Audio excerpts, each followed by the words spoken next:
afternoon po or good morning po mga kababayan mo sir. This is Jam the Filipino channel, ang inyo pong lingkod.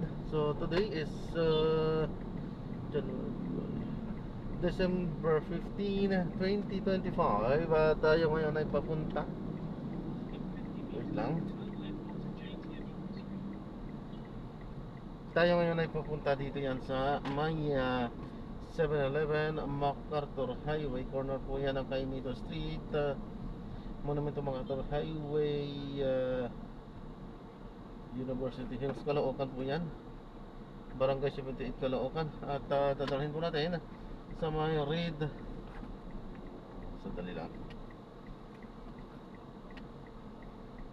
Sabay kasi yan, sa may Reed Palmas Restaurant, sa may Pangulo Road, Malabon po yan. Okay, magbabalik po tayo mamayang konti pag nakuha na po natin sila.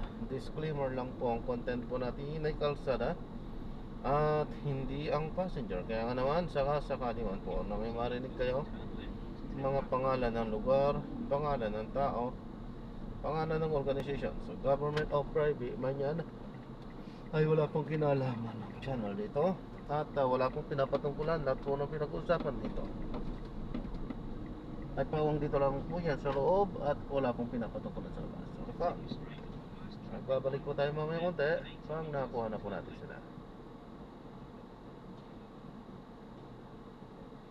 At samantala, sabay natin makinig tayo ng mga nagbabagang balita at mga talakayan. Pag-ukay sa isang bahagi ng Marcos Avenue, tinatanong kanina, no? Sa Antipolo, para bigyan saan ang paglalagay ng karagdagang U-turn slot. Mabuti naman, ayun, meron pong 8 patay na nahulog sa bangin dyan sa Ayungol, Negros Oriental, sa sinasakyan ng multicab na nahulog sa bangin. At ito ang pangyayari dito sa ating West Philippine Sea. Ay nako, meron na namang pang-aglahi o pang-aapi na inabot tayo mula sa mga Chinese. Pinumba po ng tubig ng China Coast Guard yung mga Pilipino mga isda sa Sabina Shoal sa West Philippine Sea. 3 ang sugatan, sira yung kanilang mga tawag dito, yung kanilang mga bangka. Pakinggan natin ang nangyari. Melo del Prado sa Super Radio DCW. Mga kababayan natin ng reaksyon. Dalawang Filipino fishing boat was subjected to a water cannon na nag-resulta ng pagkakaroon ng injury ng 3 mga Pilipino at 2 bangka na nasira dahil sa ginawa nilang malakas na pressure ng water na sumama sa bangka. They were being bullied, so they were subjected to water cannon attack and dangerous lacking maneuver. This was done by China Coast Guard 21559 and 21562. These China Coast Guard vessels launched their rigid hull inflatable boats with intention of cutting their anchor lights. Nakatali sila sa loob ng bahura ng Sabina Shoal. Commodore J. Tariela, mga kapusong Philippine Coast Guard spokesperson for the West Philippine Sea. Kaya nga, hinihintay natin yung official na tala o ulat ng Philippine Coast Guard na Bansa Command para ito'y magiging ng Department of Foreign Affairs para sumama with the most appropriate protest. Kasi hindi natin pwedeng palagpasin na pwedeng malunod yung ating kautusan ng ating Pangulo na hindi tayo papayag na TV na square inch ay may bibigyan sa dayuhan. Yusek Alexander Lopez, spokesperson National Maritime Council. Yun, no?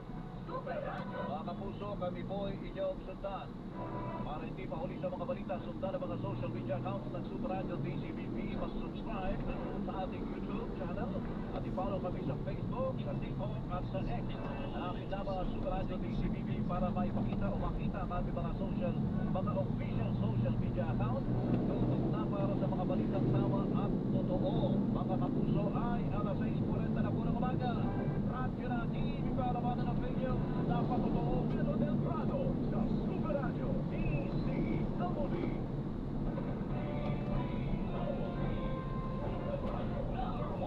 Paano ka makasiguradong mabigsa ang iyong mga gamot? Tandaan na importante ang makasiguradong high quality and trusted ang inyong mga gamot. Maging mapanuri ang sabi kung tumaan ang mga ito sa test at tamang standards. Huwag mahiyang magtanong sa mga doktor at butila para sa gamot na di kalidad at kaya ng iyong bulsa. Dapat sigurado kang ligtas at na-check ng mabuti ang pagkakagawa ng mga White Men. Bye, Hagar Care. Hello, Cream Soap Vitamin Boost.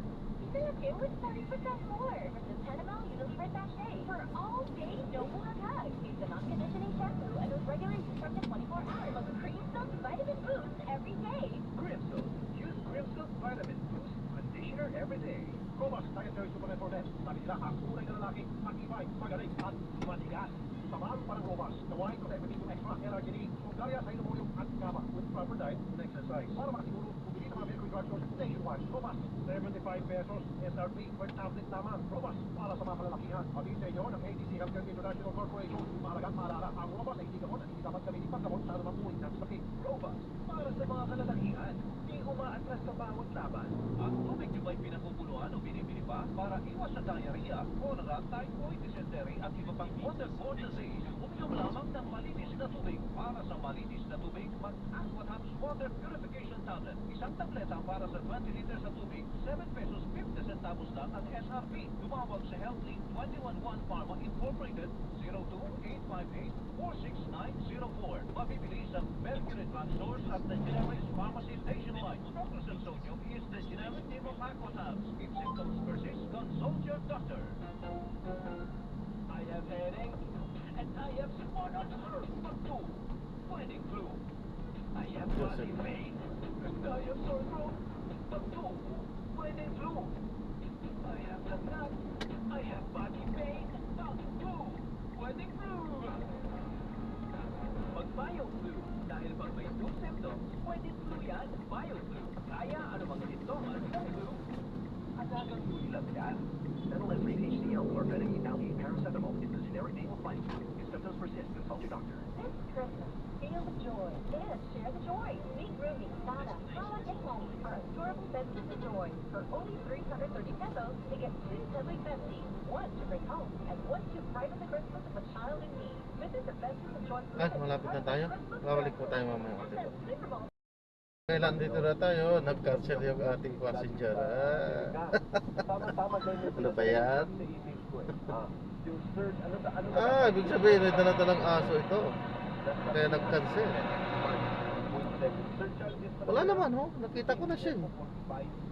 Ibig sabihin, wala siya dito. Hindi iba ito.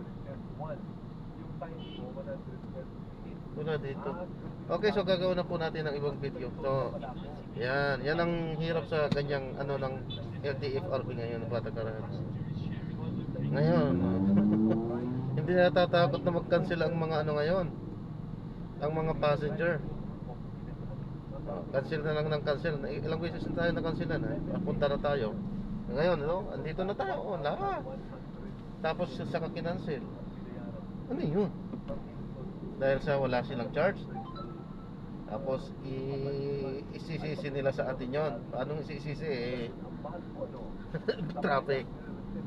Saka nakarating na tayo. Dapat ang LTFRB wag kayong bias. Tinitingnan nyo lang. Nakaano kayo sa mga passengers, mga mamamayang Pilipino, nagpapabango kayo. Ano kami? Hindi kami mamamayang Pilipino, hindi din kami butante. Dapat maging fair kayo. Kami nagse-serve, parehas nyo. Parehas ng ang transportation po, nagse-serve kami sa ating kapwa. Binabayaran kami, pero not all the time may tubo kami sa servisyo namin, sa aming paghahati sa mga passengers. Marami pa kaming biyahe na talagang talo, lugi. Servisyo publiko yan. Servisyo publiko, talo kami. Hindi nyo alam yan. Kami ang nakakaalam doon. Bumabawi lang kami sa mga susunod na mga passengers. Hindi nyo alam yan. Kala nyo, kita lahat. Yan ang hirap sa inyo. Dahil wala kayo sa kalagayan namin. Okay, ayan. Komento lang po yan. Pero alam ng lahat ng mga TNBS driver po yan. Taxi drivers at lahat-lahat po ng uri-uri na to. Bagay, hindi naman siguro sa amin lang siguro yan. Sa mga jeep kasi, bus, meron talaga silang marami kasi silang naisasakay sa isang kami kasi isa-isa lang, so kami talaga yung lugi. Okay, paalam po. God bless.